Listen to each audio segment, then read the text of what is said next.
یہ بھائی نے فرمایا کہ سنا ہے کہ رات کو جھوٹے برتن دھو کر نہ رکھنے سے گھر میں بے برکتی ہوتی ہے، کیا یہ بات ٹھیک ہے؟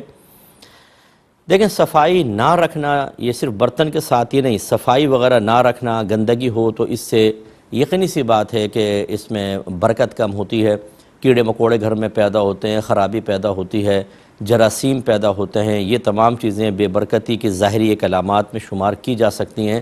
تو اس لیے بہتر یہ ہے کہ دھو کر صاف ستھرا کچن کر کے رکھیں، لیکن ایسا کوئی شرعی لحاظ سے نہیں ہے کہ اگر آپ برتن نہیں دھوئیں گے تو گھر سے ساری برکت ختم ہو جائے گی اور یہ کوئی گناہ ہے، کوئی ناجائز ہے، ایسا نہیں ہے۔ کبھی کبھار بہنیں تھکی ہوئی ہوتی ہیں تو وہ رات میں نہیں دھو پاتی تو چلیں صبح دھو لیں، لیکن عادت نہیں بنانی چاہیے۔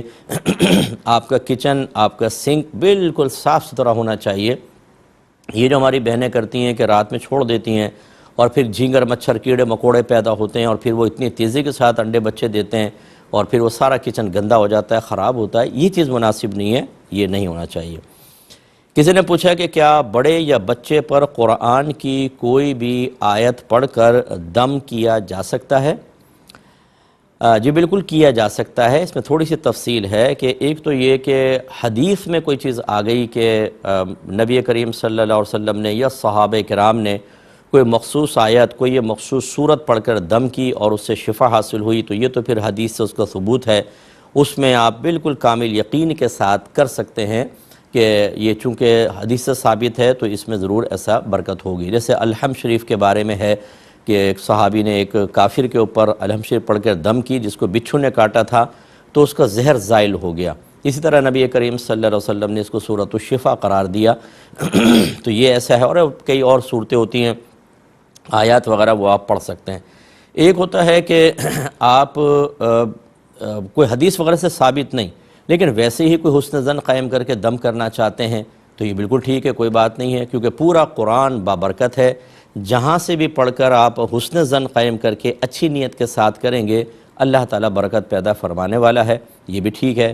پھر ایک تیسری چیز ہے کہ منقول نہیں ہے، ہم دم کر رہے ہیں لیکن اس کے فائدے اپنے پاس سے بیان کر دیں۔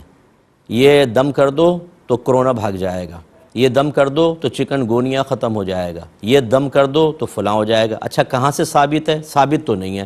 یہ جو اپنے پاس سے خود ساختہ فضائل وضع کر کے اور پھر آیات یا احادیث کے ساتھ اس کو منسوب کر کے بیان کرتے ہیں، اس سے خرابی پیدا ہو سکتی ہے کہ آپ نے ہو سکتا ہے کہ اپنے حسن ظن کے تحت ایک بات کہی اور آگے چل کر پھر یہ حدیث بن جائے، کیونکہ لوگوں کا یہ معاملہ ہے، بھئی وہ حدیث میں آیا ہے کہ یہ کریں گے تو یہ اس طرح ہو جائے گا۔ اور یہ باقاعدہ پوسٹیں آپ دیکھیں گے، جب کرونا بہت زیادہ تھا تو پوسٹیں نکال دی تھیں کہ کرونا کا شرط یا علاج نبی کریم نے یہ ارشاد فرمایا، حالانکہ اس زمانے میں کرونا تھا ہی نہیں، تو پھر کیسے اس کے بارے میں یہ آیات نازل ہو سکتی ہیں یا نبی کریم صلی اللہ علیہ وسلم کا فرمان ہو سکتا ہے؟ تو پھر یہ خرابی ہو سکتی ہے۔ تو اپنے پاس سے فضائل نہ بنائیں، ویسے آپ قرآن پاک جہاں سے بھی پڑھ کر دم کریں گے، انشاءاللہ اللہ تعالیٰ اس میں برکت عطا فرمائے گا۔